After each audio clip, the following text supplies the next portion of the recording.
1960 से 80 के दशक तक महिलाओं के मुद्दों जैसे दहेज, विधवापन आदि पर आधारित सामाजिक विषयों पर कई हिंदी फिल्में बन चुकी हैं, लेकिन इन फिल्मों ने महिलाओं के मुद्दों में केवल सतही दिलचस्पी ही दिखाई।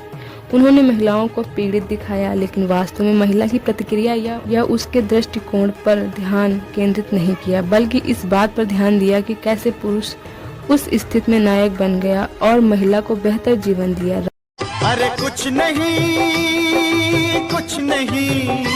राज कपूर द्वारा निर्देशित पद्मिनी कोल्हापुरी और ऋषि कपूर अभिनीत प्रेम रोग फिल्म में एक युवा विधवा की कहानी है, जो अपने पति की मृत्यु के बाद समाज और अपने परिवार की क्रूरता का सामना करती है। फिर कुछ नहीं है भाता जब रोग ये लग जाता, लेकिन अपनी नियति को बदलने में वह असमर्थ होती है। फिल्म को एक ऐसे नायक की जरूरत होती है जो उसे बचाए और समाज में बदलाव लाए। मैं हूँ प्रेम रोगी। 1981 से 1992 के बीच के सभी वर्षों को हिंसक सिनेमा के युग के रूप में जाना जाता है। इस युग में बहुत सारे बदलाव आए। नायिकाएं फिल्मों का एक ग्लैमरस हिस्सा बनकर रह गईं। पेड़ों के इर्द गिर्द नाचती रहीं, उनका अपहरण किया गया, उनका यौन उत्पीड़न किया गया या उन्हें मार दिया गया। दशक के उत्तरार्ध में ऐसे सिनेमा का उदय हुआ जहां महिलाओं को निर्मम प्रतिशोधी पात्रों के रूप में चित्रित किया गया। उदाहरण के लिए शेरनी, खून भरी मांग, काली गंगा, जख्मी औरत जैसी फिल्में हैं। इन फिल्मों में जो बात आम है वह है महिला शरीर का यौनीकरण। फिल्म शेरनी में श्रीदेवी एक शक्तिशाली बदला लेने वाली शख्सियत का प्रतिनिधित्व करती है, जो पूरे शरीर वाला चमड़े का सूट पहनती है। हालांकि अंत में वह अपने चमड़े की पोशाक बदलकर वैश्या की पोशाक पहन लेती है और कैमरा उनके कूलों और स्तनों पर ही टिका रहता है, जिससे सभी को उनके शरीर के बारे में जबरदस्ती पता चलता है कि वह महिला है। ये पारंपरिक प्रदर्शनकारी भूमिका में महिलाओं को एक साथ देखा और प्रदर्शित किया जाता है। उनकी उपस्थिति को मजबूत दृश्य और कामुक प्रभाव के लिए कोडित किया जाता है, ताकि उन्हें देखा देखी जाने वाली कहा जा सके। परंपरागत रूप से महिला के पास प्रदर्शित करने के लिए दो कार्य ही होते हैं, एक कहानी के भीतर पात्रों के लिए एक कामुक वस्तु के रूप में, दूसरा सभाकार में दर्शक के लिए एक कामुक वस्तु के रूप में। और इन्हीं सब के बीच 80 के दशक में कुछ ऐसी फिल्में भी आईं जिनमें नायिका को आदर्श हिंदू महिला के रूप में पेश किया गया, एक पीड़ित पतिव्रता नारी के रूप में, जिसके लिए अपने पति और ससुराल की सेवा करना और उनके हाथों अपमान सहना एक पवित्र दायित्व है।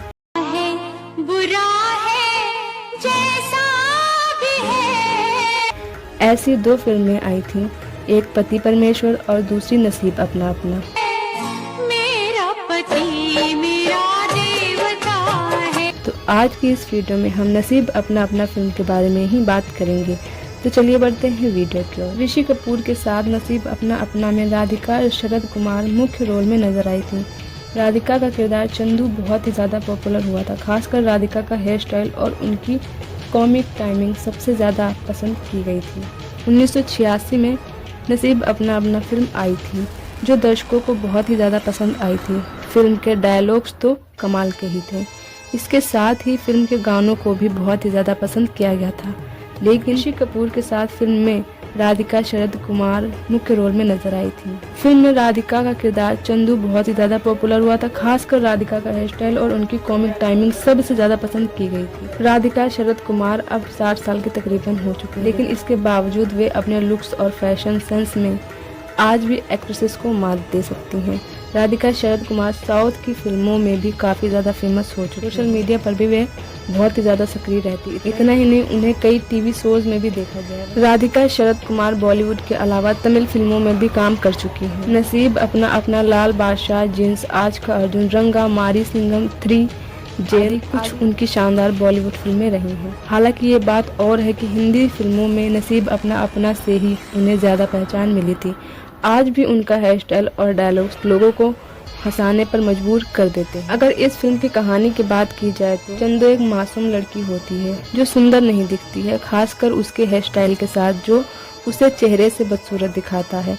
हालांकि उसके पिता लगन से उसके लिए दूल्हा खोजने की कोशिश करते हैं। किशन एक युवा सेल्समैन है जिसके अपने जीवन और जीवन साथी को लेकर कई सपने हैं, लेकिन वह अपने दबंग पिता भीम से बहुत डरता है। किशन के पिता और चंदो के पिता रामलाल बहुत ही ज्यादा घनिष्ठ मित्र होते हैं। अपने मित्र की अपनी बेटी की शादी करने के संघर्ष को लेकर भीम किशन की सहमति के बिना ही चंदो और किशन की शादी तय कर देता है।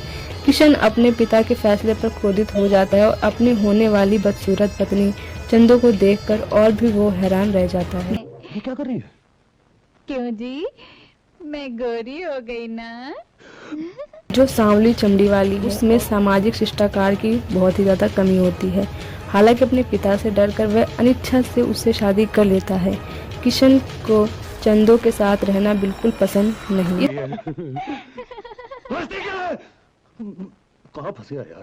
इस बीच किशन को अपनी नौकरी में सर्वश्रेष्ठ प्रदर्शन के लिए पुरस्कार मिलता है और वह पदक प्राप्त करने के लिए निकल जाता है। वह बॉम्बे की एक बेहद खूबसूरत और आकर्षक महिला राधा से मिलता है जो एक पुरस्कार विजेता भी है। जब वह अपने कार्यालय लौटता है तो पता चलता है कि उसके एक दोस्त का तबादला बॉम्बे में हुआ, लेकिन वह जाने को तैयार नहीं है। किशन इस अवसर का उपयोग अपने पिता और बदसूरत पत्नी से बचने के लिए करता है और उसके बजाय बॉम्बे में तबादला चाहता है। बॉम्बे में वह गलती से राधा के घर पहुंच जाता है और वहीं रहता है, लेकिन कभी यह नहीं बताता है कि वह पहले से शादीशुदा है। राधा और किशन दोनों एक दूसरे से प्यार करने लगते हैं और शादी कर लेते हैं। हो न इनमें गैर की परछाइयों के भी। किशन के पिता अपने बेटे को चंदो को अपने साथ ले जाने की धमकी देते हैं और इसीलिए किशन अनिच्छा से उसे अपने साथ बॉम्बे ले जाता है, लेकिन बॉम्बे पहुंचने पर वह पाता है कि राधा उसे लेने आई है और चंदो को रेलवे स्टेशन पर अकेला छोड़ देता है। कदम मैं रहूं, तुम रहो, और राधा के साथ चला जाता है, लेकिन जब वह चंदो को खोजने के लिए स्टेशन वापस जाता है तो वह उसे नहीं पाता है, बल्कि वह उसे अपने घर में नौकरानी के रूप में पाता है। चंदो को पता चलता है कि उसके पति ने दूसरी महिला से शादी कर ली है। वह हैरान रह जाती है। चंदो को किशन के घर उसका साला दीपक लेकर आया था। वह किसी को कोई सच्चाई नहीं बताती है और नौकरानी के रूप में उनके घर में रहने का फैसला कर लेती है। चंदो और राधा फिर घनिष्ठ मित्र बन जाते हैं। चंदो राधा को एक पारंपरिक पत्नी बनना सिखाती है और जल्द ही राधा उसे एक बड़ी बहन के रूप में देखने लगती है। राधा एक महिला सैलून में चंदो को एक सुंदर मेकओवर भी देती है और चंदो को एक बहुत ही खूबसूरत महिला में बदल देती है। किशन और दीपक उसका नया रूप देखकर हैरान ही हो जाते हैं। दीपक अब उसकी सुंदरता पर मोहित हो जाता है और उसे प्रपोज करने की योजना बनाता है और उसके सरल और मासूम स्वभाव के कारण उससे प्यार करने लगता है। इससे किशन को जलन होती है। चंदो दीपक के प्रस्ताव को अस्वीकार कर देती है। उसके अशिष्ट व्यवहार के लिए थप्पड़ मारती है क्योंकि उसने बताया था कि वह अपने पति के लिए कितनी समर्पित है। चंदो राधा और किशन के रिश्ते की ईर्ष्या को निकल जाती है, खुश रहती है और उनकी सेवा करती है। फिर भी राधा और दीपक इस तथ्य से अनजान है कि किशन और चंदो विवाहित हैं। रामलाल भीम से मिलने जाता है जहां उसे बताया जाता है किशन और चंदो अपनी नौकरी में तबादले के कारण शहर चले गए हैं। अपनी बेटी को देखने की इच्छा से रामलाल उनसे मिलने बॉम्बे जाने की प्लानिंग करते हैं और भीम उसके साथ जाता है। चंदो अपने पिता और ससुर को देखकर चौंक जाती है और उन्हें ऊपर दीपक के कमरे में ले जाती है, यह दावा करते हुए कि यह अतिथि कक्ष है, ये बताते हुए कि किशन कुछ दिनों के लिए शहर से बाहर है। किशन और राधा घर पहुंचते हैं और चंदो बताती है कि उसके पिता और चाचा उनसे मिलने आए हैं और उसने उन्हें रात के लिए दीपक के कमरे में रुकने की अनुमति दी है। जब राधा चली जाती है तो वह किशन को बताती है कि यह वास्तव में उसके पिता हैं जो उसके कमरे में रह रहे हैं और उनके जाने तक छिपे रहते हैं।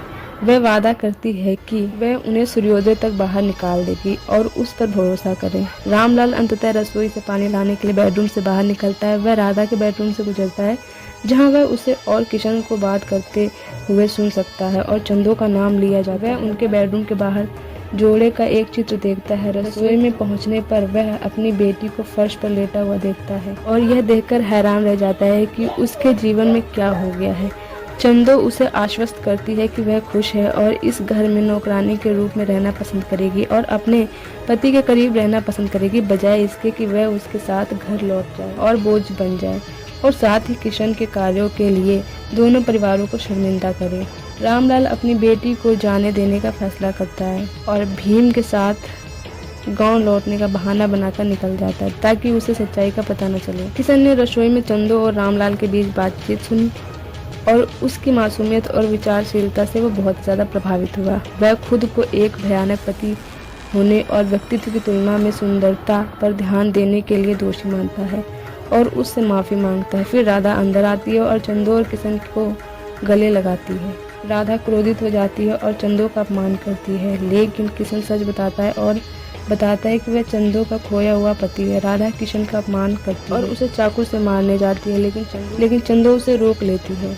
लेकिन कुछ समय बाद राधा खुद को गोली मार लेती है और बताती है किशन के साथ रहने में उसे बहुत अच्छा लगा, लेकिन वह चंदो का है और किशन से उनकी बड़ी बहन की अच्छी देखभाल करने के लिए कहती है। किशन एक बेहद दयनीय जीवन जीता है क्योंकि वह खुद को एक निर्दोष आत्मा का हत्यारा मानता है।